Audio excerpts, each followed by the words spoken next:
Boa noite, meus amigos. Boa noite, minhas amigas.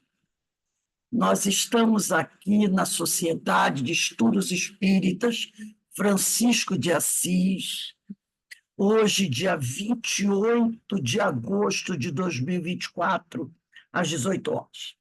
Nesse horário, normalmente, nas quartas-feiras, nós estudamos o Evangelho segundo o Espiritismo.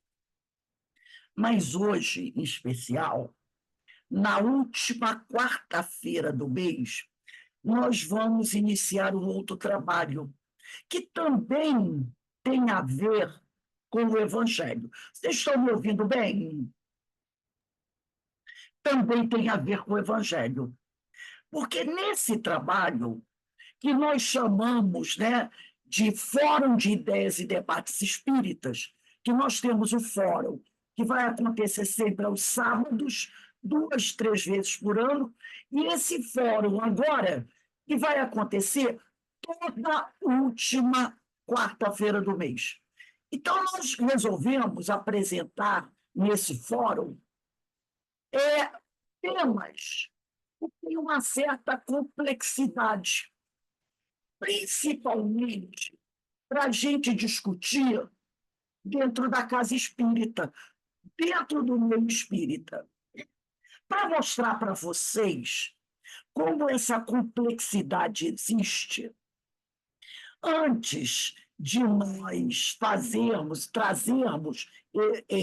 essa aula de hoje em vídeo, nós pensamos em fazê-la ao vivo, convidando um palestrante para vir fazer a exposição sobre o assunto.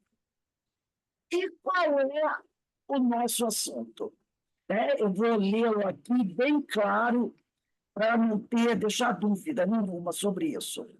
O nosso assunto é sexualidade e cirurgias para a mudança de sexo. Meus amigos, eu convidei pelo menos umas 4 pessoas, 3 a 4 pessoas, para fazer esse tema. Nenhum aceitou. Sempre, né? Inclusive, convidei 2 médicos. 2 médicos. Porque, na minha opinião, né, um médico, desculpe a voz que está meio problemática, um médico teria mais condições do que eu ou qualquer outra pessoa, do meu entendimento, de abordar o assunto. E as respostas foram as mais diferentes possíveis, né? Um disse que não podia por razão A, que não era o tema que ele abordava, o outro. Bem, eu ia deixar, eu disse, não, realmente, né? Eu sei que o tema é complexo, é difícil o tema, é difícil. E passou. Depois, mais tarde, quando eu estava fazendo umas pesquisas, eu encontrei um grupo de espíritas que discutem na casa espírita esses temas mais complexos. Eu achei um vídeo interessante e resolvi trazer para vocês. Eu vou falar como é que vai se desenvolver. Inicia, é um grupo de uma casa espírita, se eu não me engano, em Minas Gerais. Eu acho que é Minas Gerais. E eles fazem um debate, eles trazem um expositor. Esse expositor tem meia hora para abordar aquele tema. Depois, as pessoas que participam fazem comentários, dão a opinião delas sobre esse tema. Esses comentários dessas pessoas eu não vou apresentar. Eu vou apresentar apenas o último comentário, porque são opiniões diferentes, né? Algumas pessoas contam algumas histórias. Então, o que nós vamos ter? Os 30 minutos de exposição, que é um médico, ele é o médico, tá? Doutor Carlos Alberto Mourão é um médico, tipo, fisiologista, uma pessoa que tem muito conhecimento. E depois que ele termina de expor, Eu vou avançar o vídeo, vou pegar apenas o último comentário de um dos participantes, que eu achei bastante interessante. E depois esse expositor, ele vai voltar para fazer uma análise geral dos comentários que ele achou mais relevantes. E quando ele faz a reflexão dele sobre esses comentários, você já vai compreender o que aquelas pessoas estavam comentando pela resposta dele. Ele deixa claro qual era o comentário das pessoas. E aí ele vai amarrando essa exposição dele a partir do esclarecimento que ele vai trazer para essas pessoas que teceram esses comentários. Ele seleciona só alguns e faz um fechamento. Vocês vão perceber, quando eu disse que o tema é complexo, que até para ele, que é um médico, uma pessoa com mais de 30 anos na área, você percebe uma certa dificuldade. Para a gente perceber como esse assunto, para nós, não é só espíritas, não, para nós, enquanto sociedade, enquanto humanidade, ainda nos remete certas questões muito profundas que nós ainda temos dificuldade para abordar. Tá? Então, eu achei interessante. É lógico que você vai perceber uma coisinha ou outra, mas, no final, eu convido todos vocês, depois que nós terminarmos de apresentar tudo, para a gente trocar ideias sobre alguns pontos do vídeo, tá? Eu gostaria que vocês, quando terminassem, nós pudéssemos trocar ideias sobre o que vocês acharam mais relevante, menos relevante, alguns comentários sobre o vídeo, tá legal? Então, antes de nós iniciarmos, eu vou pegar aqui o Evangelho de Jesus, porque e vou fazer uma leitura, né, de um trecho. E, eu peguei o Evangelho, eu disse, eu vou pegar o Evangelho, mas o livro que eu peguei foi o Livro dos Espíritos. E quando eu abri no capítulo 10. O capítulo 10 está na parte segunda das ocupações dos espíritos. O acaso não existe. Eu vou pegar o Evangelho e acabei pegando o Livro dos Espíritos. Questão 558 de O Livro dos Espíritos. Kardec pergunta assim: alguma outra coisa incumbe aos espíritos fazer que não seja melhorarem-se pessoalmente? É que pergunta interessante. Em relação a tudo aquilo que eu falei para vocês aqui sobre esse tema, um tema complexo, um tema que envolve sexualidade, e para nós é difícil. E quando eu disse que eu peguei o Evangelho, eu peguei o Livro dos Espíritos, sem saber. Eu estiquei a mão, veio o Livro dos Espíritos, e abri nessa questão. Pergunta de Kardec: alguma outra coisa incumbe aos espíritos fazer que não seja melhorarem-se pessoalmente? E os espíritos respondem: concorrem para a harmonia do universo, executando as vontades de Deus, cujos ministros eles são. A vida espírita é uma ocupação contínua, mas que nada tem de penosa, como a vida da terra, porque não há a fadiga corporal nem as angústias das necessidades. Então, nesse momento, vamos elevar o nosso pensamento ao alto, a Jesus, ao Pai Criador, aos amigos espirituais, rogando a esses irmãos que nos envolvam com a sua infinita misericórdia, nos ajudando a ir aos poucos, lapidando os nossos espíritos, compreendendo certas questões que ainda são de muita dificuldade para todos nós, porque tocam fundo em nossos corações e nosso ser.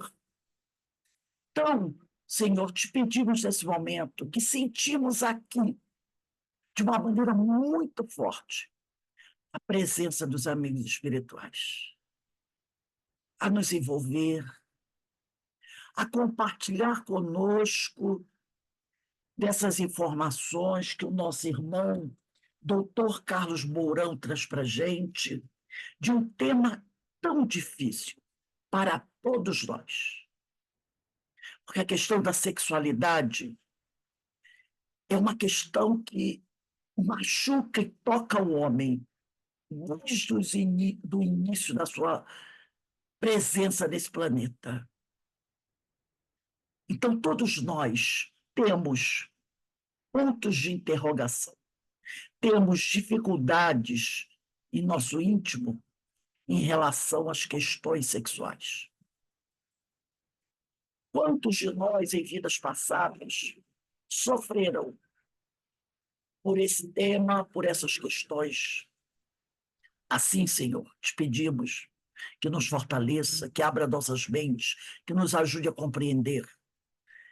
E assim, Senhor, conhecer um pouco mais de nós mesmos, para que possamos ser nessa seara que é tão grande, mas que ainda tem tantos irmãos em dificuldade, principalmente na área da sexualidade.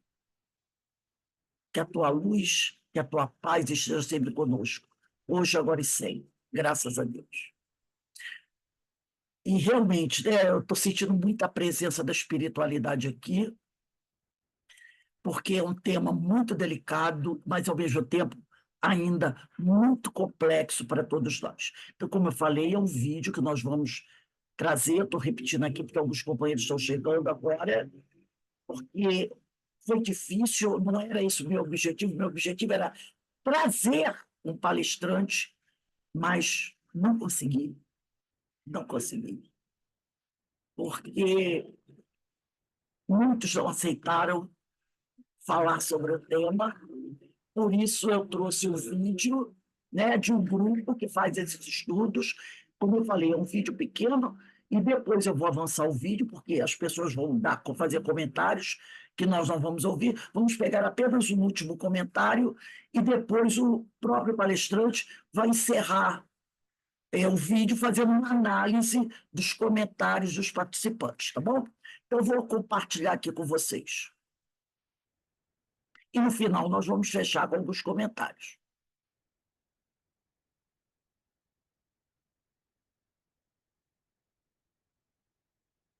Vocês estão vendo? Denise, pode me dizer se está vendo? Sim, estou vendo. Então vamos iniciar. Olá, pessoal, muita paz. Nós estamos aqui no espaço virtual espírita.info. Somos, em maioria da cidade de Juiz de Fora, Minas Gerais, mas temos companheiros também de outras localidades. Como habitual, fazemos a cada 15 dias, na sexta-feira, um encontro fraterno, onde examinamos um tema espírita que atualmente não é examinado no nosso centro. Nós denominamos esse evento de TED, Temas Espíritas em Debate. Hoje o tema é a cirurgia de troca de sexo, né? A transexualidade e a cirurgia de troca de sexo. E temos conosco um companheiro nosso daqui de Juiz de Fora, professor da universidade, médico fisiologista, que é o Carlos Mourão, que aceitou de bom grado, e a gente ficou muito feliz esse desafio, né? De um tema que não é um tema simples, mesmo porque a gente não tem muito material, né? Dentro da doutrina espírita para trabalhar. Então, nós vamos pedir o Elias para fazer uma prece inicial e logo depois nós passamos a palavra para o Moura. Boa noite a todos. Vamos elevar o nosso pensamento ante Deus, pedindo a Ele mais uma vez que nos envie bons espíritos para nos guiar, nos auxiliar. Aqui nesse ambiente virtual, onde que nos encontramos em pensamento, unidos, todos nós, na busca da compreensão da doutrina espírita, buscando estudar, né, amparados sempre pela espiritualidade maior, os benfeitores espirituais que nos orientam, nos seguem,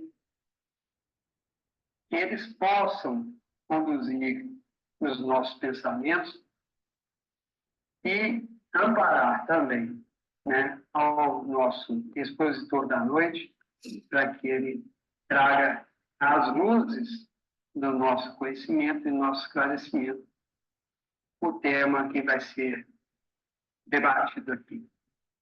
e nesse pensamento sempre fraterno de união que nos envolve sempre, pedimos mais uma vez, e principalmente ao nosso guia espiritual que pede por nós. Que assim seja. Bom, meu amigo, até 30 minutos, seu tempo inicial. Boa noite, pessoal. Estão me ouvindo bem aí? Tá ótimo. Obrigado mais uma vez aí pelo convite, pela confiança. É um prazer muito grande participar desse grupo tão seleto que eu assisto toda semana.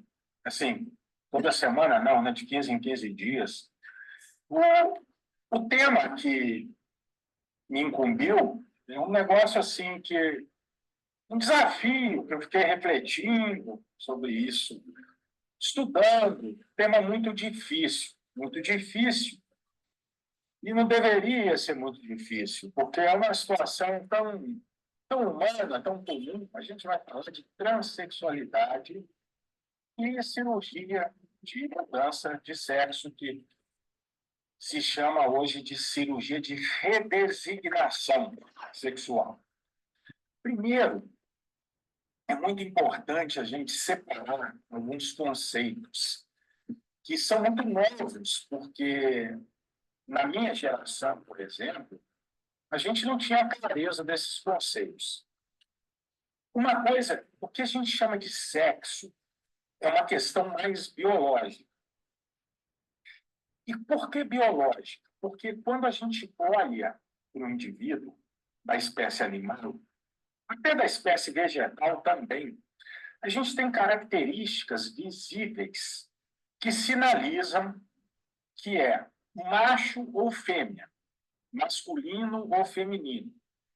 No caso da espécie humana, a gente se pauta quando o bebê nasce.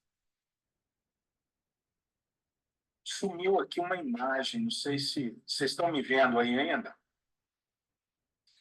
O que acontece? Quando o bebê nasce, a gente olha para a genitália externa do bebê. Como a genitália masculina é para fora e a feminina é para dentro, vamos assim dizer, aí a gente define ali o sexo biológico do bebê.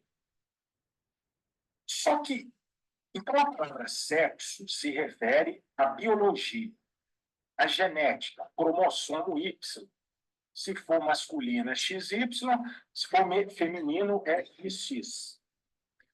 Só que aí já começa um pequeno problema. Porque o que acontece do ponto de vista biológico? A gente sabe da ciência que o genital externo é claramente definido, para fora ou para dentro, masculino ou feminino, ok. Mas o cérebro do bebê, ao longo da gestação, na vida intrauterina, ele recebe influências hormonais, tanto da mãe quanto do próprio órgão do embrião, que no caso a gente chama de gônada, que é o testículo primitivo ou o ovário primitivo. Então, não necessariamente, eu estou falando só da dimensão biológica por enquanto. Na dimensão biológica, a demarcação entre masculino e feminino, ela não é tão nítida como a gente pensa. Ela é nítida para a genitália externa, como eu falei. Mesmo assim, há casos que a gente chama de genitália ambígua, porque você olha e não tem clareza se ali é masculino ou feminino. Mas vamos partir da premissa que seja muito claro. O bebê saiu da barriga da mãe, você olha ali um pênis. Então, é menino. É menino.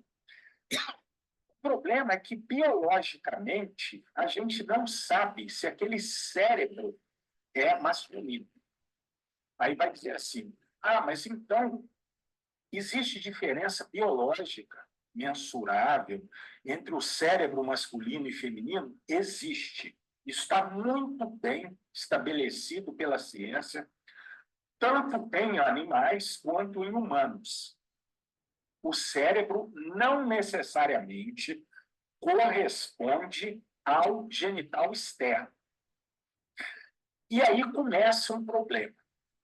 Porque quando a gente olha um menino e vê o genital externo de menino, a gente começa a tratá-lo num modelo masculino. A gente dá um nome de menino. A gente que dá o nome, que escolhe o nome, não é ele que escolhe. Depois, a gente escolhe as roupinhas dele, os brinquedinhos dele. Eu gosto de brincar, né? Esse é a prática, né? O bercinho dele, que tipo de brinquedo que vai ter. E à medida que ele vai crescendo, ele vai sendo criado para ser um menino. Embora ele possa ter um cérebro menos influenciado por hormônio masculino ou mais influenciado. É claro isso, a distinção biológica. E eu estou falando da biológica, porque é mais simples. Agora, eu vou falar de outras dimensões mais complexas. O que nós chamamos de gênero não é um conceito biológico, é um conceito social. O gênero é como aquele ser se vê, como que aquele ser se sente. Então, eu posso ter um corpo masculino, uma criação masculina, um nome masculino, e me sentir feminino. Isso talvez possa ter um correlato biológico com o cérebro, como eu acabei de falar. É o gênero. Então, isso não é uma escolha. Não é uma escolha. A maneira que eu me sinto, que eu me vejo, a minha identidade de gênero, ela é algo que eu não escolho. E eu digo isso por dois motivos. Primeiro, pelo motivo biológico, porque isso tem a ver com a formação do cérebro, que, como eu falei, não é necessariamente correspondente à formação do genital externo. Segundo, não é uma escolha, porque ninguém há de escolher o caminho mais difícil. Então, evidentemente, que se eu nasci como menino, tenho nome de menino, meus pais me tratam como menino, meus colegas me tratam como menino, e eu me sinto uma menina, eu não vou escolher me sentir uma menina, porque isso vai dificultar muito as coisas para mim. Muito. Então, não é uma escolha. Talvez isso seja determinado pelo cérebro. Existe, sim, como o meu amado amigo João está colocando aí, uma diferença marcada, biologicamente definida, entre cérebro masculino e cérebro feminino. Repito, tanto para seres humanos quanto para animais. Tá? Isso é uma questão sobre a qual assim, há uma extensa literatura científica consensual a respeito disso. Exames de imagem, marcadores bioquímicos, funções mentais, eletroencefalografia, enfim, uma série de coisas que mostram que o meu cérebro ele pode ser masculino ou feminino, e no meio do caminho, os 1000 tons de cinza entre o masculino e o feminino. Tá? Isso acontece no cérebro. Então, não é escolha. Aí, isso pode definir a minha identidade de gênero, como que eu me sinto. Então, uma coisa é o meu genital externo, masculino ou feminino, que a gente chama de sexo. Outra coisa é a minha identificação de gênero, que é a identidade de gênero, como que eu me sinto. E aí tem uma terceira questão, que é o meu desejo, a minha orientação sexual.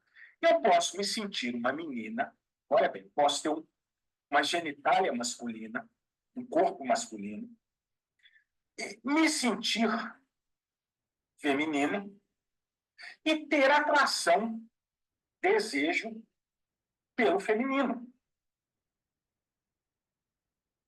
Ah, mas olha que coisa confusa. Não, não é confuso, é humano, é da dimensão humana. Da mesma maneira que eu posso gostar do verde, posso gostar do amarelo, posso gostar de comer jiló, posso não gostar. E não há o que se discutir numa questão dessa. Alguém pergunta assim, Morão, você gosta de jiló? Não. Por quê? Não sei explicar. Simplesmente, o sabor do jiló não me agrada. Concordo? São questões de qualidade subjetiva que não podem sequer ser demarcadas pela linguagem. Então, o que acontece? O desejo, a orientação sexual, ela não tem necessariamente correspondência nem com a aparência e nem com como que a pessoa se sente. Por exemplo, quando a gente vê aquela sigla LGBTQIA+, LGB, lésbica, gay, bissexual. Isso está falando de orientação. Eu posso ser homem do corpo, me sentir mulher e me sentir uma mulher lésbica porque eu tenho uma atração por outra mulher. Isso é possível? É possível. Isso é escolha? Não. Isso é uma característica. Como não é uma escolha minha gostar de comer jiló, não. Gostar de uma cor ou não. Gostar de um time ao invés de outro. Então, a questão que eu coloco é a seguinte. O que seria um transexual? Um transexual, por definição, talvez a definição mais precisa seja transgênero, seria exatamente isso. É quando não há uma correspondência entre o corpo, principalmente as características físicas, e a identidade. O que é uma mulher trans? É um ser humano que se sente mulher, mas num corpo masculino. Então, repare, a definição de mulher deixa de ser cromossomo XX para ser como que aquele ser se define. Isso é dar o direito da pessoa se definir. Coisa que não existia antigamente. Isso era definido pelo médico quando o bebê nascia. Era registrado um nome. Agora existe a possibilidade da escolha. Mas não é escolha no sentido, como eu disse, de escolher. É no sentido de como se sente. Então, a mulher trans, com a definição de mulher, passa a ser um respeito à pessoa, como que aquela pessoa se sente. E por que é trans? Porque está num corpo físico, num corpo externo, vamos assim dizer, que a gente chama biologicamente fenótipo, com características masculinas, que pode ser o contrário.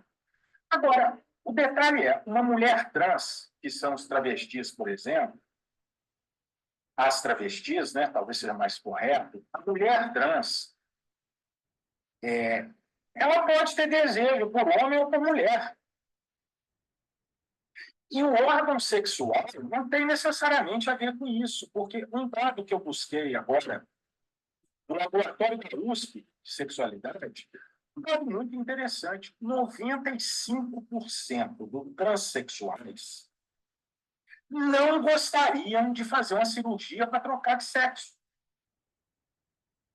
Então, a cirurgia é quando aquela pessoa quer trocar a genitália externa. Porque, por exemplo, a travesti ela tem todas as características, ela faz um tratamento hormonal, de transição, ela coloca prótese e se transforma num corpo feminino, embora ela possa querer conservar o pênis. E 95% quer conservar, 5% quer trocar. Que hoje existe uma cirurgia que chama cirurgia de redesignação sexual, que permite fazer uma cirurgia muito dramática do ponto de vista de complexidade, uma cirurgia que envolve muito sofrimento, muito gasto, uma cirurgia difícil, mas que tem um percentual pequeno de mulheres trans que querem retirar o pênis e construir uma vagina. Como você tem o contrário. Você tem o homem trans, ou seja, que nasceu com característica biológica feminina, mas que se sente homem e quer fazer a cirurgia para formar um órgão masculino. Também existe, é mais complexo ainda, às vezes envolve 5 a 6 cirurgias, uma atrás da outra, mas isso é um contingente pequeno. O desejo sexual dessas pessoas, ele é individual. Pode ser que tenha um homem trans que tenha atração por outro homem, ou que queira manter a vagina. Então, repare, esse leque que existe hoje é exatamente a questão de dar ao sujeito, aquele ser humano, a prerrogativa de viver a identidade e o desejo dele de acordo com o que ele é realmente. Aí alguém pode dizer assim, mas isso é contra a natureza. É contra a natureza. E o que é a natureza, na verdade? A natureza, a ciência, ela é toda contra a natureza. Por exemplo, é da natureza eu pegar uma infecção e aqueles micro-organismos se proliferarem e me matarem. Eu tomar um antibiótico para matar aqueles micro-organismos é antinatural. Então, a ciência, por definição, é exatamente a tentativa de transformar a natureza. Por exemplo, eu tenho genética para não ter cabelo. Isso é genético. Eu posso fazer uma cirurgia e colocar cabelo. E ninguém vai me criticar por isso. Ah, você está indo contra a natureza. É, exatamente, estou indo contra a natureza. Minha natureza é ser careca, mas eu não me sinto bem careca. Eu, Mourão, me sinto maravilhosamente bem. Tanto que eu sou um careca visível, assumido. Né? Vocês estão podendo aí desfrutar de toda a minha calvície pela imagem. Mas eu conheço pessoas que têm dramas com isso. Eu, por exemplo, fiz uma cirurgia bariátrica. É contra a natureza. Eu fui obeso a vida inteira, fui rechaçado, tive todos os complexos de inferioridade, os meninos me zoando, as meninas queriam me namorar, aquela história toda. Eu tomei uma decisão que eu ia tentar transformar isso. Eu tive que fazer uma cirurgia. Acabei nem transformando, estou bem acima do peso ainda. Ainda bem que vocês não estão me vendo o pescoço para baixo. Mas ninguém me critica por isso. Ninguém diz que eu estou indo contra as leis de Deus, que eu estou afrontando a natureza. Não. As leis de Deus, elas falam muito mais da minha relação com o outro do que com essas questões minhas comigo. E a sexualidade, eu fico me perguntando assim, qual é o papel que a religião fez pela sexualidade? Olha, o papel da religião ao longo da história parece que foi sempre um papel de controle, ficar ao lado do Estado para deixar uma classe trabalhando pela outra. Quer dizer, eu procurei na Bíblia, eu achei 6 citações que, mesmo assim, não são categóricas sobre essa questão de sexo. Não é esse pecado que dizem que está na Bíblia. Até porque a que eu achei, se não me engano, estava no livro do Levítico, num dos evangelhos, não, né? Dos livros do Pentateuco judaico, da Torá judaica, dos 5 livros, que fala, por exemplo, que mulher deve ser apedrejada. Então, a Bíblia, ela precisa toda ser colocada em contexto. E essa parte também precisa ser colocada em contexto. Mesmo assim, não existe nada na Bíblia que crucifique nem o desejo sexual, nem a identidade, como que a pessoa se vê. Na doutrina espírita, e eu diria que a doutrina, o espiritismo, nesse caso, eu acho que ele está saindo bem, porque ele também não, em momento nenhum, ele cria aquela situação de que isso é contra a lei de Deus, isso é contra a natureza, isso é pecado. O espiritismo tem muita coisa que ele põe como pecado, que vem de uma herança judaica, judaico-cristã, no sentido assim, de obrigar o sujeito a trabalhar. Por exemplo, você não pode abortar, porque se você abortar, nós espíritas explicamos isso de uma outra forma, mas a religião canônica, tradicional, o motivo é claro. O filho do camponês, o camponês não pode abortar porque ele tem que produzir mais camponesinhos para trabalhar, para a nobreza e para o clero. Da mesma forma que ele não pode se matar, porque ele é uma força produtiva. Então, muitas dessas tradições, elas vêm de raízes. Agora, em relação à sexualidade, eu não vejo o espiritismo fazer nenhuma crítica contundente, ferrenha. Tá? O que eu vejo é o seguinte, é que tanto a doutrina cristã, se nós observarmos as máximas de Cristo, como observarmos o que coloca o livro dos Espíritos, a doutrina espírita em si, é uma relação de evolução em relação ao outro. E não há esse tipo de preocupação pessoal. Como é que eu me sinto? Se eu me sinto homem, se eu me sinto mulher, se eu tenho desejo sexual por homem e por mulher, ou pelos dois, ou por nenhum dos dois. Então, eu, sinceramente, assim, pelo que eu levantei, a cirurgia de redesignação sexual é uma minoria, como eu disse, ela não, grande parte dos transexuais não querem fazê-la. Os que querem fazê-la, eles estão fazendo uma mudança no próprio corpo, que não tem nada a ver com moralidade, com comportamento.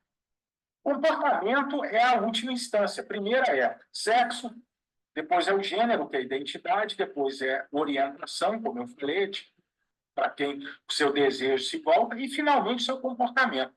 Acho que o comportamento é o que está em jogo para o espiritismo e é o que deveria estar em jogo na sociedade e para qualquer religião. É como que a pessoa se comporta com o outro, com o mundo. Isso não tem nada a ver com a questão de sexualidade. Então, assim, é um tema complexo, mas que me pareceu também, ao mesmo tempo, muito simples. Eu conheço uma citação que me contaram uma vez, para finalizar, está dando meu tempo. Eu não sei se é real, porque aquelas coisas que falam que o Chico Xavier falou. Ninguém sabe, né, se o Chico falou ou não falou.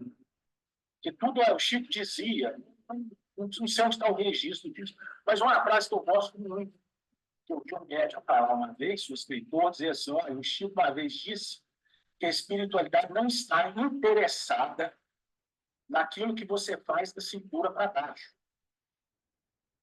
E eu fiquei pensando, falei, gente, quando a gente estuda o espiritismo, você pega o livro dos Espíritos, vê como é que se dá o fundamento filosófico da doutrina espírita. É uma coisa tão séria, de evolução, de crescimento, que me parece assim tão pequeno reduzir e preocupar-se com questões que são meramente operacionais. E vou mais além. Eu acho que são questões até caras. Porque, volto a dizer, é muito melhor eu me sentir... Se eu nasci com pênis, é muito melhor para mim eu me sentir homem e eu desejar mulheres. A vida será mais fácil.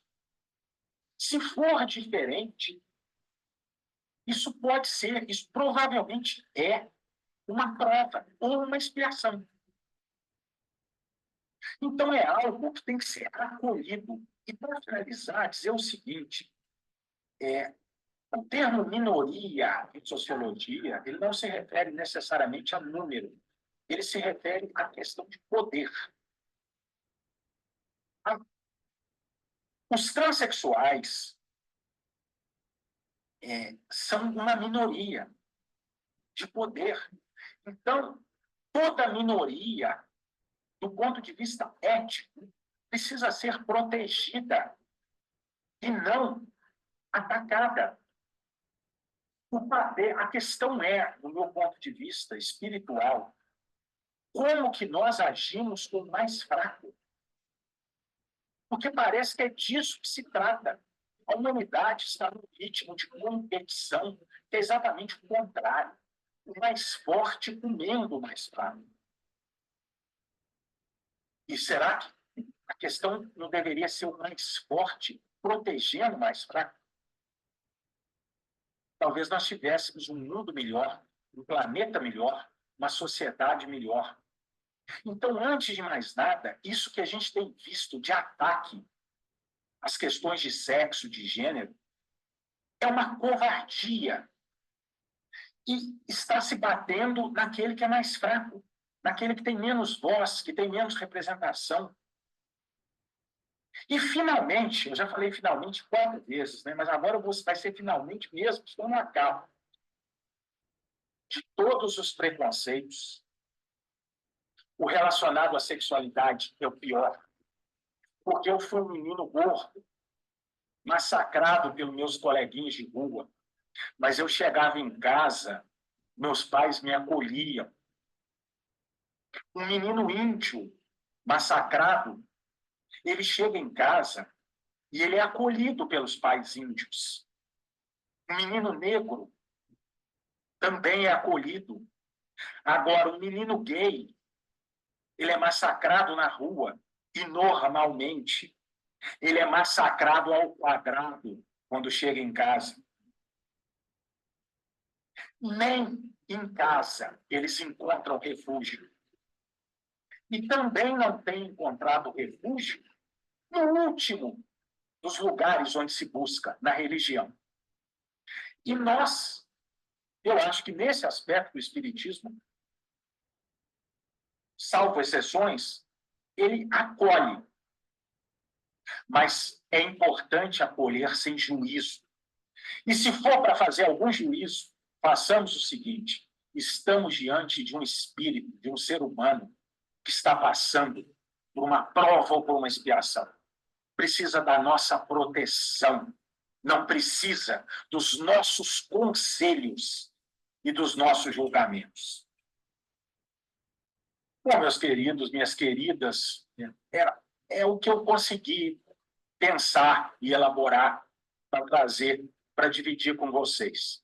Espero não ter estourado o tempo, agradeço essa oportunidade pela importância do tema. Parabéns pela escolha do tema. Meus amigos, agora, nessa segunda parte, os participantes do grupo vão tecer comentários sobre o tema. Nós não vamos ouvi-los todos. Nós selecionamos apenas um, que é o último, e vamos ouvir o comentário dele. Depois, o Mourão voltará para fazer um comentário sobre esses comentários dessas pessoas. E será tão claro que nós não teremos dificuldade de entender o que as pessoas falaram, tá bom? Então, vou avançar o vídeo aqui um pouquinho para a gente pegar esse último comentário de um dos participantes que eu achei interessante a gente ouvir, tendo ele concordância ou não com o que o expositor falou, tá bom? Depois que nós ouvirmos esse comentarista, desse participante, ouviremos o palestrante novamente e, ao final, nós é que iremos trocar algumas ideias sobre o que nós assistimos, tá bom? Eu vou avançar aqui um pouquinho.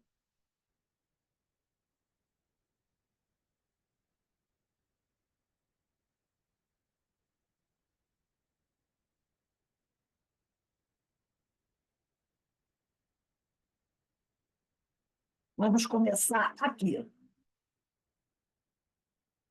Vai, meu amigo João.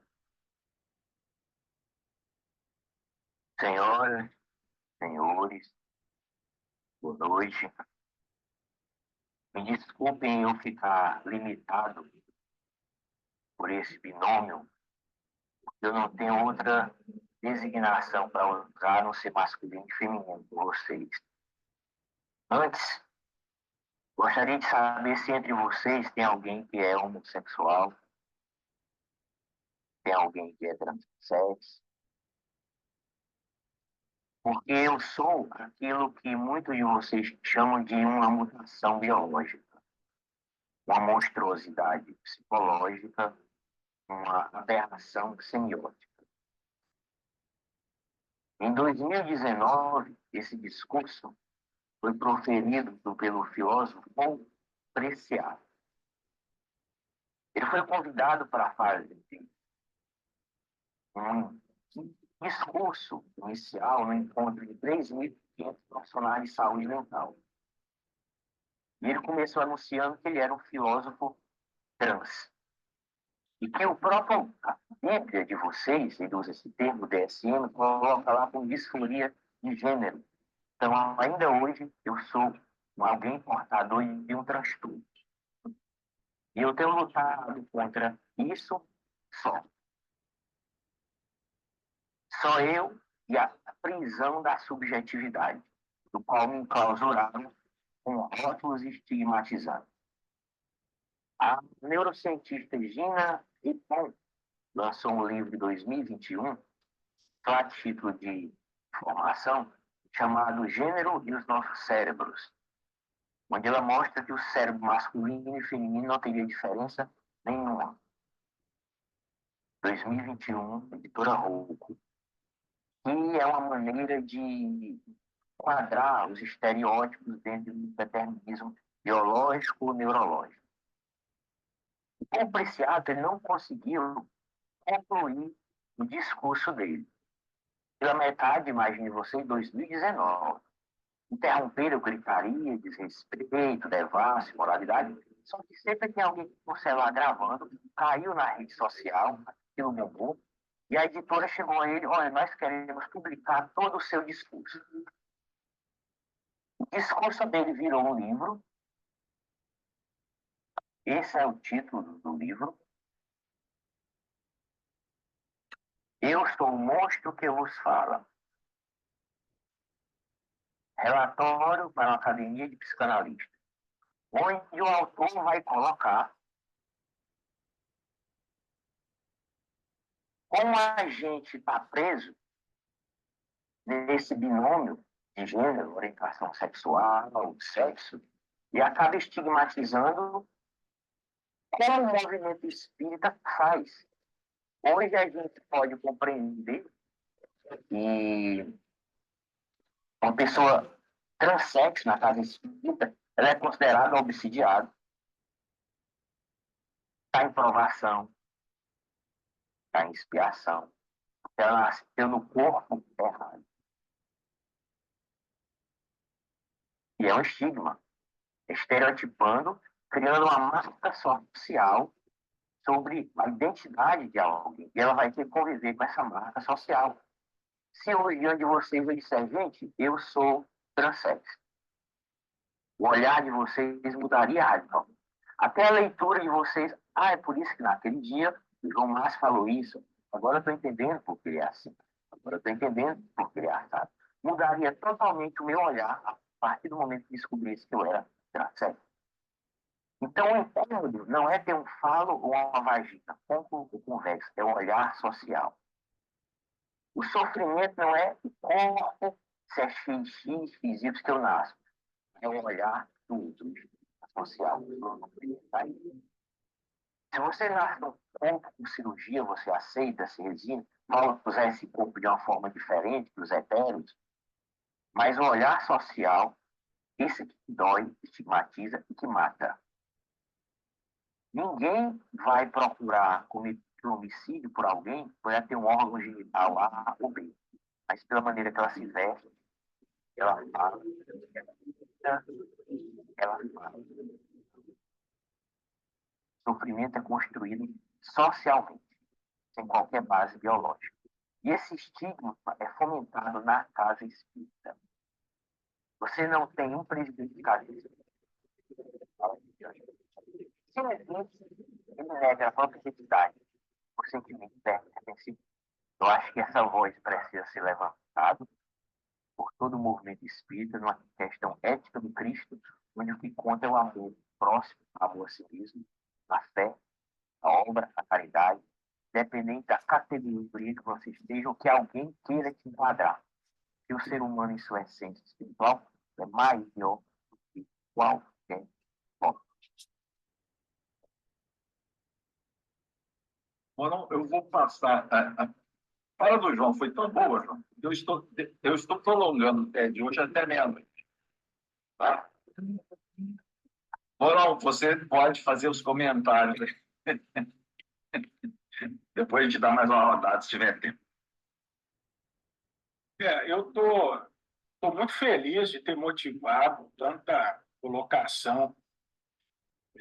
Foram 8 comentários aqui, né? Vou tentar ir na ordem. Zé Alves falou sobre o papel do espírito, né, na determinação dessas questões. Eu acho que, se eu entendi a pergunta, Zé Alves, a sua colocação, né, eu acho que é bem por aí mesmo. Quando o espírito planeja uma reencarnação, e essa reencarnação ela é arquitetada para permitir a ele passar por isso, por aquilo, evoluir assim, o assado, ele vai plasmar essas questões da sexualidade de maneira que a vivência terrena dele permita passar por essas provas, expiações, ou etc. Né? Então, eu acho que o papel do espírito é sempre muito ativo na formação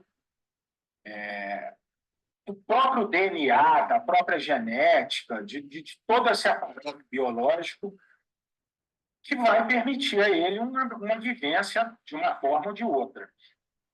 O Vantuil colocou a questão do ambiente. É muito difícil, né? Eu acho que o ambiente ele é muito importante e é muito difícil medir o efeito isolado do ambiente. O que a gente sabe de vários estudos com animal, vou falar de animal, tá? E esses estudos estão disponíveis, viu, gente? Essa questão da diferença biológica, isso é uma coisa muito estabelecida e muito acessível. Primatas, animais masculinos, eles têm preferência pela cor azul e por carrinho, e os femininos têm preferência por bonecas e pelo cor-de-rosa. Olha que interessante, esse modelo animal. Então, não tem nada de cultural, de social. Porque também, quando a gente diz que tudo é socialmente determinado, a gente está negando o reino animal, as diferenças do reino animal. Porque no reino animal não tem social, não tem linguagem para determinar isso. Então, acho interessante essa colocação que vocês todos fizeram, muito rica, porque é exatamente isso. Quer dizer, existem dimensões que vão além do social, que são biológicas, e quando eu falo biológica, eu estou falando espiritual, porque, como o Zé Alves colocou, o próprio espírito plasma isso. O espírito determina a capacidade determinado e determina questões biológicas que vão seguir, né, a vida daquela pessoa. O drama que o Eduardo relatou é muito rico. Isso aí é uma questão muito, muito... Eu falo, tem que envolver respeito e compaixão. Não dá para ter outra coisa. O Eli, como sempre, coloca questões dificílimas, né? Se a pessoa se sente homem ou mulher, essa pessoa é o espírito, eu acho que é o espírito.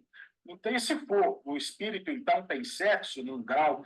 Não sei, talvez, se a gente for considerar a pluralidade dos mundos, como o Livro dos Espíritos fala, quando um espírito vai encarnar num mundo onde exista a diferença masculino e feminino, talvez esse espírito assuma uma forma dessas. Não sei, nenhum de nós sabe, né, ao certo, se necessariamente na erraticidade, no plano espiritual, ele vai conservar isso. Porque vai que depois ele vai reencarnar em outro mundo, e nesse outro mundo não exista essa demarcação. É possível? Claro que é possível. Por que tem que existir masculino e feminino no universo inteiro? Então, num mundo onde existe esse dimorfismo, essa dicotomia, o espírito talvez tenha que assumir, e aí isso vai ter a ver com o plano reencarnatório, com as provas e expiações. Agora, eu não sei se no mundo espiritual ele tem que conservar isso. Agora, enquanto pessoa, sim, talvez por prova ou por expiação. Mas é uma questão muito complexa, né? Como todas as questões colocadas. Envolve muito, tem que refletir muito. O Éder falou uma coisa muito interessante sobre a valoração moral, concordo. E por que a ciência não divulga isso tudo? Olha, o problema é que a ciência virou esse excesso de informações que nós temos na idade mídia, atualmente, ele polui, né? Então, assim, hoje a gente tem a informação, tanta informação que não sabe para onde vai. Mas se a gente procurar o que a ciência fala sobre essas diferenças, está muito claro, muito estabelecido.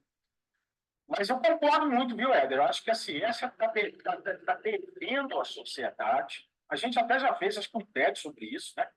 A ciência está devendo à sociedade boas explicações, porque a ciência é bancada pela sociedade. A ciência custa dinheiro. E a ciência está muito mais preocupada com o seu próprio ego hoje do que em informar de maneira real. Maria José colocou uma questão muito interessante. O primeiro relato que eu encontrei sobre redesignação sexual foi da década de 50. Então, essas questões existem, né? Realmente, sempre existiram. O que faltava era divulgação, era discussão, como muita coisa que hoje se divulga, se discute, e que antes não se falava. Mas são questões que eu não acho que essa questão, concordo, não acho que essa questão seja contemporânea, não. Essa questão é da humanidade. Essa questão é do ser humano. Só que agora é cada dimensão, inclusive dimensão política, isso virou motivo de palco eleitoral para isso, para aquilo, para posição A ou posição B. Mas, na verdade, é uma questão que sempre perpassou a humanidade, uma questão humana, né? Ricardo colocou muito bem aí, né? Essa questão da promiscuidade, etc., da frequência, não tem nada a ver com orientação sexual. É muito comum, né? Alguém vê um gay e fala assim, esse gay vai querer me cantar, um exemplo. Mas por que uma mulher hétero não pode querer isso também? Qual a diferença de um hétero para um gay? Né? Em relação ao desejo. É um ser humano tá ali. Simplesmente é uma questão de desejo. Como eu disse, gostar mais de uma coisa, gostar mais de outra. Agora, o que o Espiritismo pensa disso? Eu acho, gente, com toda sinceridade, e aí eu sou meio suspeito, porque eu acho que o Espiritismo ele é a doutrina desenhada, configurada pelo Kardec. Agora, as jurisprudências espíritas, ou seja, o que um espírita ou outro acha disso, não tem necessariamente a ver com o espiritismo.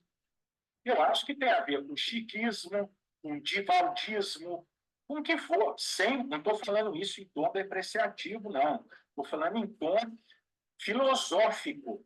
A filosofia espírita ela está alicerçada na obra do Kardec, e ponto.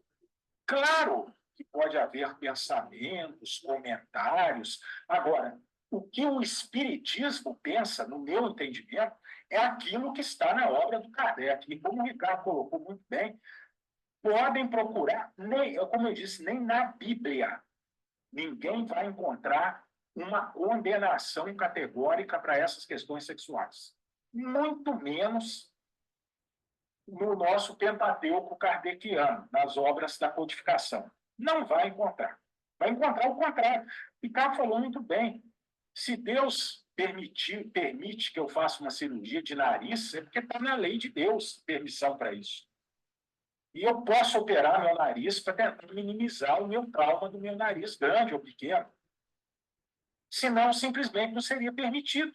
Quanta coisa que a gente gostaria de mudar e não consegue, e a ciência não consegue. Talvez por isso, porque não está permitido.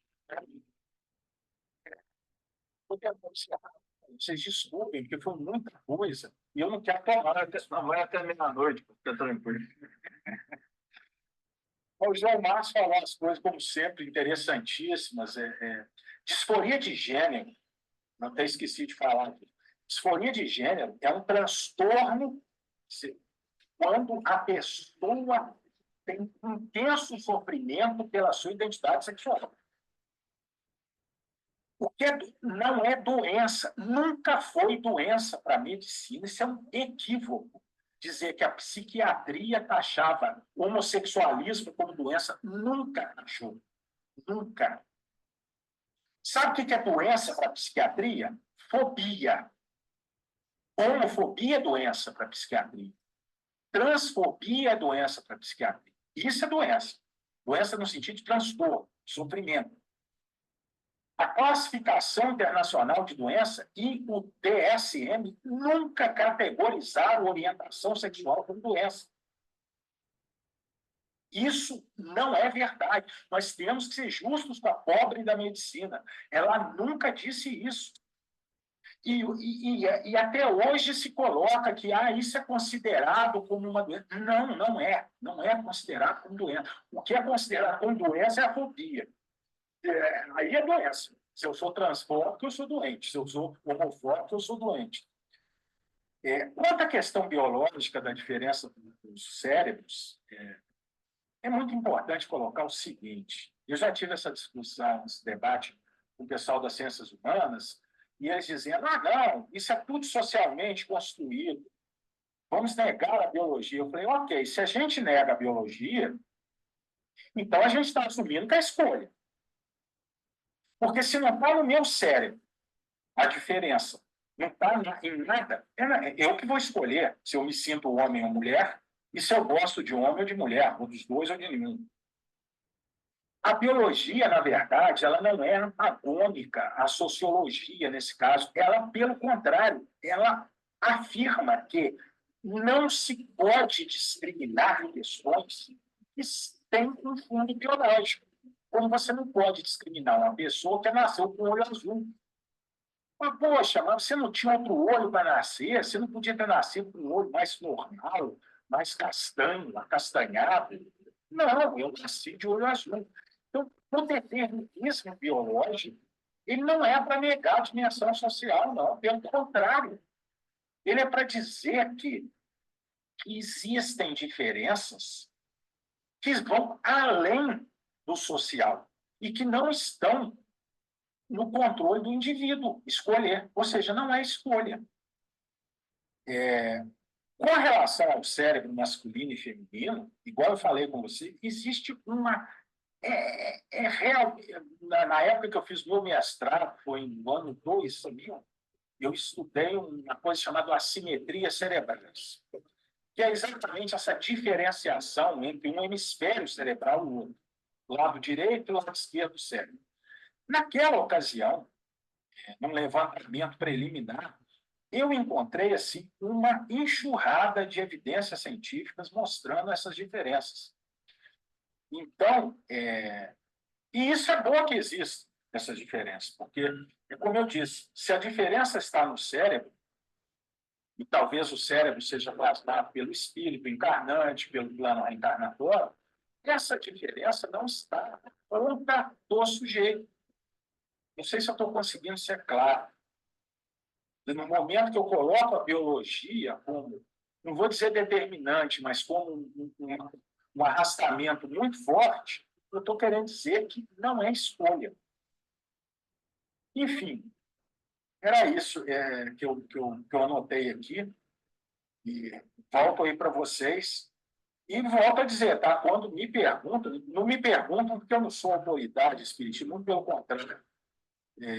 Mas o que o espiritismo pensa, eu vou dizer, o que o Kardec diz. Porque espiritismo é doutrina dos espíritos. O Kardec consultou os espíritos. Quando eu falo de valdismo, chiquismo, eu estou dizendo, não é o demérito, é pessoa. Chico Xavier, um ser humano como nós. Divaldo é um ser humano como nós, sujeitos a erros e acertos. O que o Kardec fez foi uma modificação, uma tentativa de elaborar um método para ouvir o outro lado, o lado de lá. Então, para mim, isso é o espiritismo. Bom, Era isso. Eu peço desculpas se eu não contemplei alguém que fez alguma colocação aí.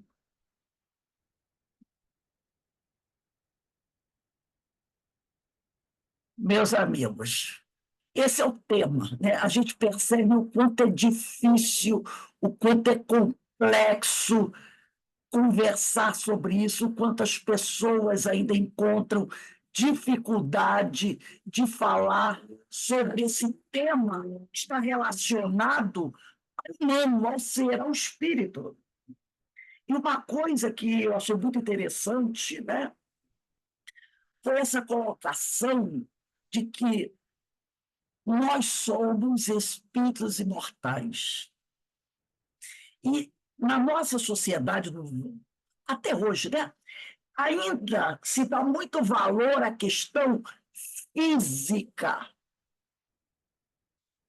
em detrimento do espírito imortal. Uma coisa que ele falou interessante: será que, quando um dia reencarnarmos ou encarnarmos num outro mundo, diferente da nossa, nós teremos essa dualidade masculino e feminino? Ou uma outra qualquer totalmente inimaginável para a nossa mente hoje? Mas nós, né, julgamos, colocamos títulos, placas nas pessoas por essa questão que, como ele falou, não é escolha. Não é escolha. Quem vai escolher o caminho mais pedregoso? Claro que não. Como ele falou, como a criatura se sente. E uma coisa interessante que eu achei que ele fala, né? Ainda nós estamos muito presos às questões de moralidade. Por exemplo, você vê duas pessoas do mesmo sexo juntas. Aí, os julgadores de plantão, o que é que ficam fazendo? Analisando o comportamento moral. Quem disse que duas pessoas héteros, vamos dizer assim, um homem e uma mulher, têm moral melhor disso? Aonde nós podemos afirmar que um casal casado com filhos tem um comportamento moral do que o outro? Só porque ele tem uma aliança no dedo e assina um papel? Mas nós ainda somos muito presos nessas questões, né? Então, eu achei muito interessante essas colocações, e principalmente aquela frase que ele disse na primeira parte. Uma criança índia, se ela apanha na rua, ela é acolhida dentro de casa. Se o menino negro sofre preconceito na rua, quando ele chega para em casa, ele é acolhido. Se uma criança qualquer, um adulto, um jovem, na escola, sofre bullying, chega em casa e é acolhido. Mas o menino gay não é. Muita gente, eu digo isso porque eu já vi isso assim. Muitas vezes a família, como ele falou, né, age de forma muito pior do que aquele da rua. Graças a Deus, isso hoje mudou um pouco, melhorou um pouquinho mais, né? Porque há uns anos atrás era muito pior, muito pior.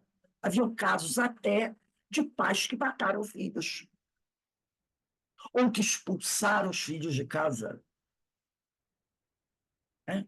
Então, a gente vê como esse tema ainda é complexo para todos nós. E como ele falou, né? Dentro da casa espírita, a gente vê os olhares ainda. E muitas pessoas, né? Não só na casa espírita, mas às vezes na sua área profissional, ela tem até certo receio de se colocar assim, com medo do repúdio. Eu gostaria que cada um aí, dentro do que, se gostou do vídeo, se achou que não foi interessante, se foi interessante, se colocasse um pouquinho. Vamos Ô, lá, Rose, fala, Rose, fala. um dia, numa quinta-feira pela manhã, nós recebemos um jovem, não um só, mais de um. A pergunta que eles fizeram é: eu posso assistir a palestra sendo homossexual? Eu posso entrar na casa? Porque eles não sentiam acolhimento pela pergunta, né, em outras casas. Aí Carminha, nós, com todo aquele... Carminha é muito mágica, ela é muito mais dócil, abraçou, recebeu, e esse irmão passou aí, toda quinta-feira estava lá assistindo palestra, se sentindo acolhido, porque muitos deles não são acolhidos, são olhados assim. Não é que não seja acolhido, mas sentem a diferença. Basta um determinado olhar, né? Inclusive, teve um que queria deixar uma coisa na caixinha, eu observei que ele deixou uma folha de 4 páginas de caderno escrito na caixinha, naquelas caixinhas que nós temos, lá naquela caixinha. O que foi que ele escreveu, não sabemos, que aquilo ali é colocado, só a direção da casa que vê. Para você ver a necessidade desse irmão. Temos que ter muito olhar por eles, né? Ter carinho, respeito, porque não é uma vida fácil, não é mesmo. Alguém mais gostaria de falar alguma coisa? Eu queria ressaltar o que ele falou, que eu achei muito interessante, sobre a questão das cirurgias, que muitas vezes choca a gente. O que o cara vai fazer? Tirar o pênis, botar uma vagina? E ele falou de uma forma tão bonita. É contra a natureza? Por que é contra a natureza? Se a gente bota peito, tira peito, arruma nariz, bota isso, bota aquilo outro, por que é tão antinatural? Muito boa essa comparação que ele fez, né? Bota cabelo, faz a bariátrica. Isso, Excelente. perfeito. Essa parte do cabelo, da careca, foi Achei excelente, porque excelente. nos traz assim um paradigma, uma quebra de paradigma que fica na nossa mente. Achei excelente, excelente. E é muito, Pode falar, Vera. é muito interessante porque eu já atendi um rapaz e ele perguntou: a senhora acha que Deus vai me castigar? Né? Aí eu falei: você é uma pessoa boa, é uma pessoa que generosa, faz tanta coisa boa para os outros. Isso é que Deus, né, quer que a gente seja. E eles falaram, esse médico aí falou isso, né? O importante é a pessoa, o tratamento com o outro. E o que ele faz da vida dele é um comprometimento ou não, né? Dele, apenas dele, o meu, né? De cada um de nós. Interessante, muito bom, Rose. Muito boa essa palestra do médico. E a gente fica muito preocupado com comportamentos, não é? Parece que a gente cobra mais deles, vamos dizer assim. Eles são mais cobrados, eu penso assim. Porque a sociedade, nós, né, estigmatizamos como uma coisa fora do natural. Fora do natural. E é o que ele falou, né? Nós estamos o tempo todo em questão da ciência agindo contra a natureza. Que a natureza, quando você vê, por exemplo, o avanço do oceano sobre as terras, não é algo natural? O pessoal até diz, né? O mar está realmente retomando o território. E o que o homem faz? Bota barreiras para impedir que o mar avance. O homem está usando a ciência para ir contra a natureza. Então, por que mexer no nosso corpo, que é algo temporário, se isso não me deixa feliz? Tanto posso que Deus deu ao homem essa condição. Então, Quando tem aquela questão que ontem até nós falamos aqui, né, que eu acho que é a questão, deixa eu só ver, se essa 658, né, se é, deixa eu ver aqui se é essa mesmo. Quando ele fala o seguinte, na questão 658 de O Livro dos Espíritos, ele diz assim, que para Deus é sobre a prece, mas ele diz assim, a pergunta de Kardec, a prece é agradável a Deus? A prece é sempre agradável a Deus, quando ditada pelo coração, pois para ele, para Deus, a intenção é tudo. Intenção. A intenção. É isso aí.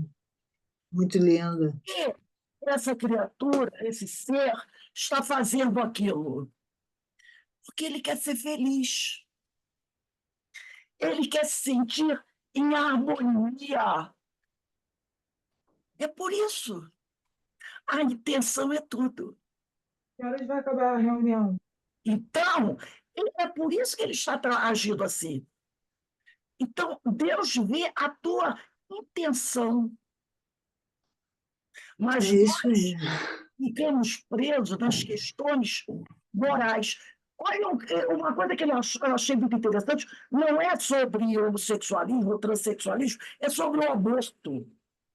Ele disse que as religiões atuais, e as do passado também, tirando o espiritismo, condenavam o aborto. Por quê? E até hoje, algumas religiões hoje, né, condenavam o aborto, lá no passado. Por quê? Por questão econômica. Por questão econômica. Porque quanto mais filhos um casal de camponeses tivesse, mais braços existiriam para trabalhar. Não era questão de ser pecado, não era questão de ir contra a lei divina, era por questões econômicas. Menos filhos, menos servos, mais filhos, mais servos. Por quê? Durante o período da escravidão do homem africano, haviam nas fazendas os reprodutores, para que o senhor de escravos tivesse mais o quê? O maior número de escravos. E aí ele diz, o espiritismo não aceita o aborto ou condena o aborto, não por essa razão, por outra razão. Que razão é? Porque quando você faz o aborto, você impede, coloca obstáculos temporários à evolução de um espírito. Quando você pratica o aborto, você impede que um espírito tenha a oportunidade de vivenciar essa experiência na carne que vai auxiliá-lo no seu progresso. Mas esse obstáculo é temporário. É temporário, porque aquele espírito retornará em nova oportunidade. Então, a doutrina, ela é contra o aborto por causa disso. Porque você está impedindo o ser temporariamente de evoluir.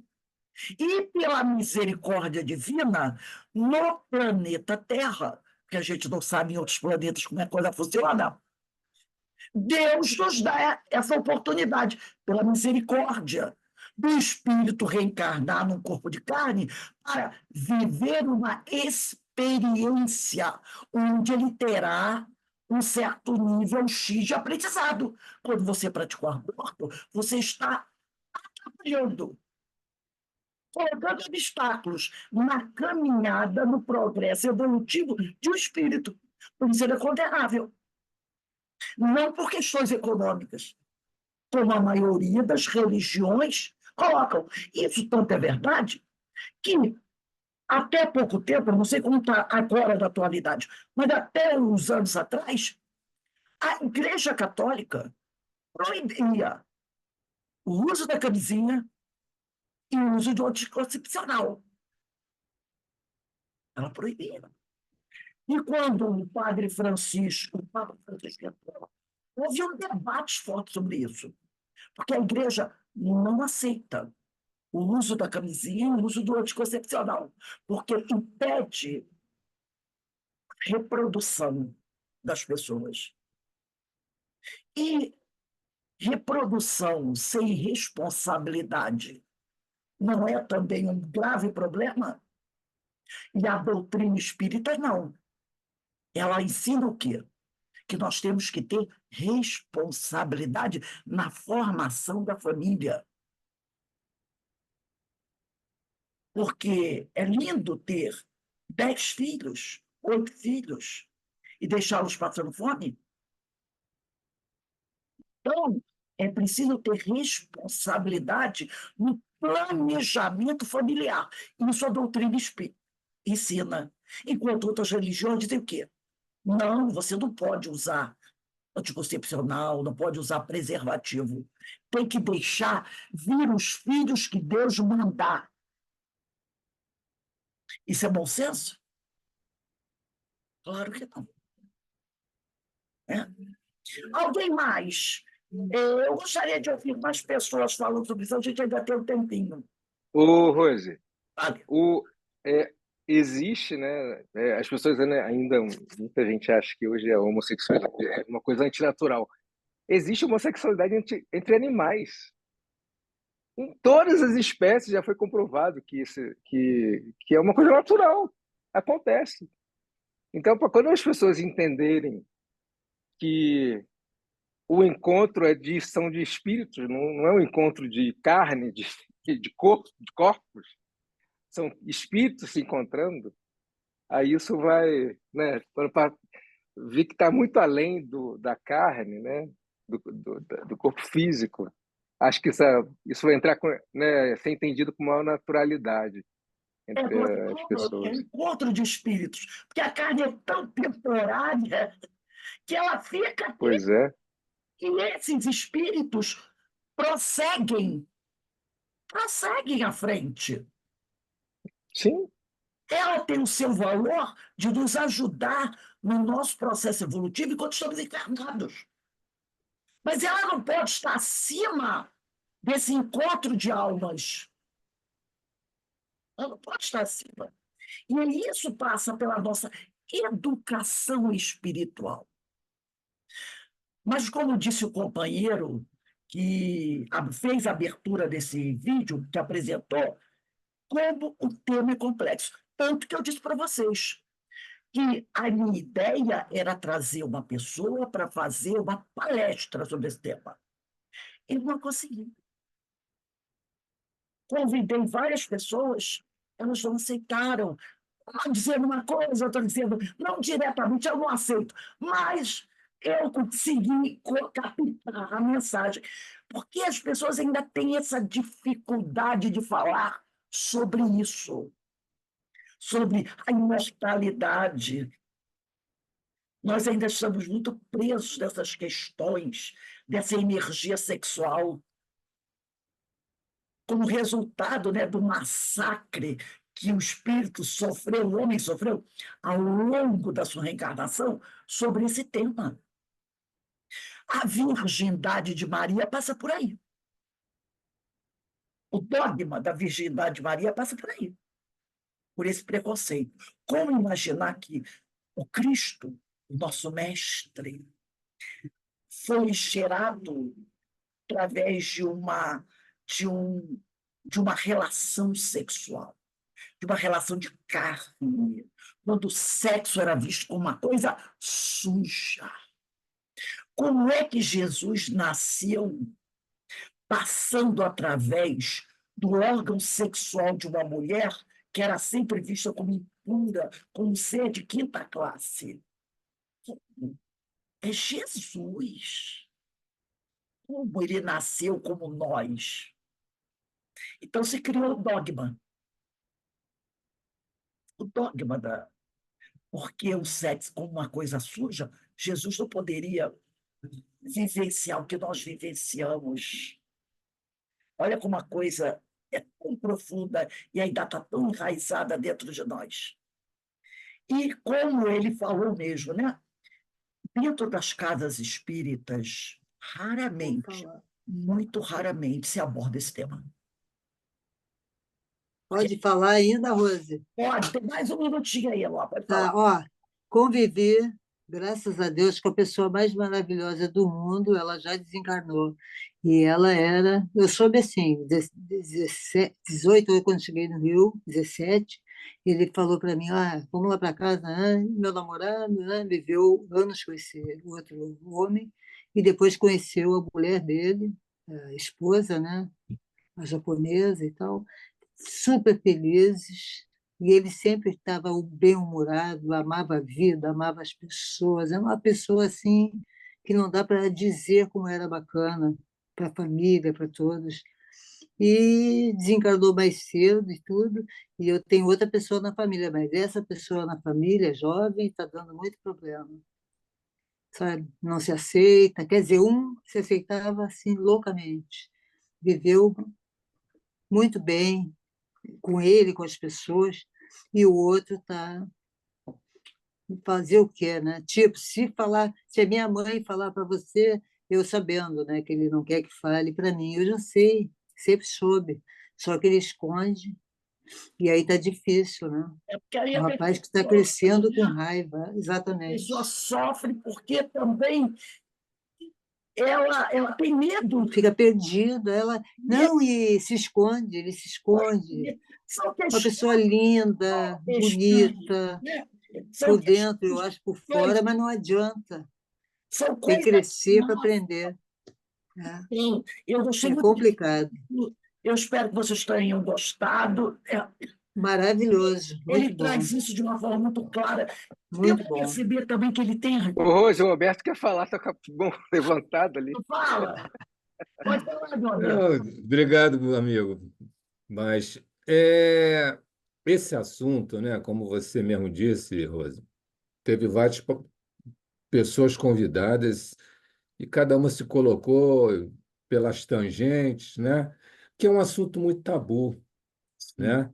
Isso mexe com valores de nossas crenças, com coisas que nós adquirimos na infância, de educação da sociedade, porque as nossas crenças é formada pela educação familiar, pela educação da sociedade, e esse assunto sempre foi tabu, sempre foi um assunto a ser escondido, não debatido, e graças a Deus, aqui a gente abre esse fórum para a gente clarear a nossa mente, porque são seres humanos que estão buscando o seu caminho. E como disse o amigo palestrante que fez a exposição, o que importa é como a pessoa se comporta com o outro, né? Como eu na minha família tenho pessoas que é homossexual, é uma pessoa maravilhosa, amiga, doce, uma pessoa bacana pra caramba. Então, a opção é opção, escolheu, é aquilo tudo que o palestrante falou. Então, que a gente se liberte desse estigma, né? Porque o estigma, no caso, o olhar social é muito duro, né? Muito duro para esse grupo. E a gente tem que abrir a nossa mente e aceitar, dar o direito a cada um de fazer a sua trajetória de acordo com vários fatores, como ele disse, né? Orientação, no caso, a identidade, os desejos. Esse é um universo que sempre foi um tabu e martelado pelas religiões tradicionais, né? Porque mexe com pecado, com uma série de coisas que a gente tem no nosso inconsciente, no nosso inconsciente coletivo, todo esse conjunto de ideias que trunca o assunto e a gente tem que se livrar disso. Eu sempre olha, eu nunca tive nenhuma distinção sobre isso. Quando eu soube de um parente que teve essa opção, que foi uma coisa que foi acontecendo, porque olha só como é que são as coisas, né? Essa pessoa apareceu no Facebook beijando uma outra pessoa. E aí que a mãe foi saber e tal, aí ele falou, mãe, é isso mesmo e tal. E aí nós não sabíamos, e dessa situação é que foi a gente tomando ciência. Aquilo mexe com a gente. É incrível como é um assunto tão assim, que está enraizado dentro de nós, né? Uma questão já inconsciente sobre isso, que no início a gente ficou assim mexido. Eu e Regina aqui em casa, a gente ficou, nossa, mas depois a gente olhou esse lado todo humano, o lado bacana, o lado pessoal da pessoa, da competência que ele é profissionalmente, de como ele é uma pessoa que lida com a profissão dele de forma exemplar. Então, tudo das suas opções fica em segundo plano e vale o que o indivíduo apresenta como pessoa. Isso é que vale e deve valer para cada um de nós. Exatamente. E como ele falou no final, né? E você falou aí nos casos, Alberto, o que é importante é como é o nosso comportamento com o outro. É isso. Como Jesus falou, ama a Deus sobre todas as coisas e ao próximo como a ti mesmo. Porque, no final das contas, o que vai ser levado em conta é qual é o meu relacionamento com o meu irmão. É isso que vai ser importante. Não importa se meu irmão é homo, LGBTQIA, o que não interessa. Se ele é japonês, norueguês, português, brasileiro, o que importa é qual é o meu como eu me comporto com o outro. Isso que é importante. Eu vejo do outro um irmão, não importa se ele é azul, roxo, se ele tem olho azul, olho branco, se ele é gordo, se ele é magro, não importa. Isso aqui é o que será realmente levado em conta. Qual é o meu comportamento com o meu irmão? Realmente, eu vejo como irmão? Eu recebo como irmão? Isso que é importante. Bem, gente, nós vamos encerrando aqui, que nós temos um estudo para fazer. Ô, Alberto, Você Oi, fale. fala, amigo. o que eu falo, né, para todo mundo, né? As pessoas sabem que eu sou homossexual, eu falo, ó, vocês não precisam aceitar, não, basta respeitar. O respeito já é o Exatamente. suficiente. O respeito começa com respeito e depois ama. Exatamente, isso aí. Depois ama. Isso é um aprendizado também. Então, meus irmãos, em setembro, nós teremos o final de setembro, última quarta-feira de setembro, nós teremos o próximo vídeo.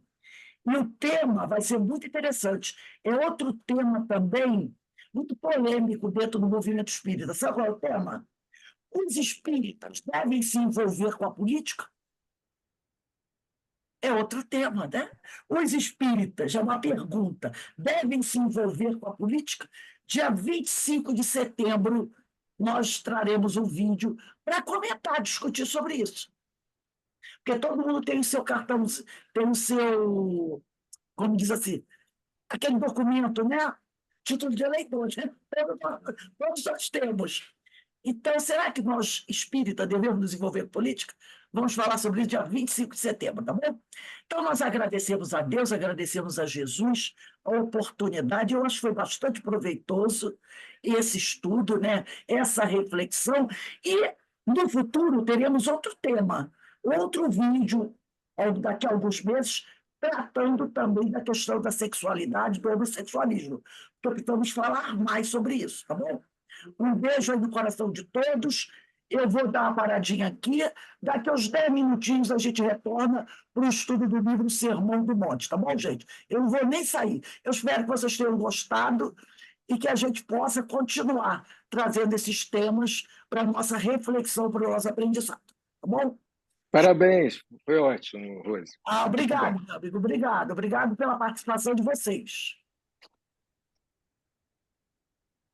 Tchau, tchau, tchau.